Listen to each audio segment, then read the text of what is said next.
মন্ত্র নিয়ে যাদের জীবন, সত্যম শিবম সুন্দরম, দুঃখের পৃথিবীটা তাদের কাছে এক আনন্দ আশ্রম।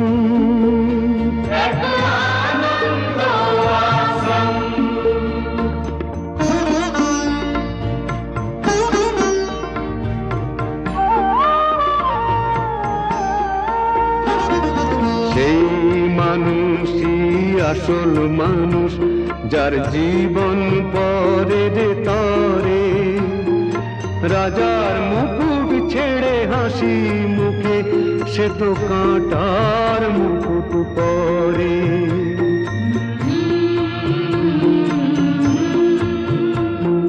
সেই মানুষই আসল মানুষ, যার জীবন পরের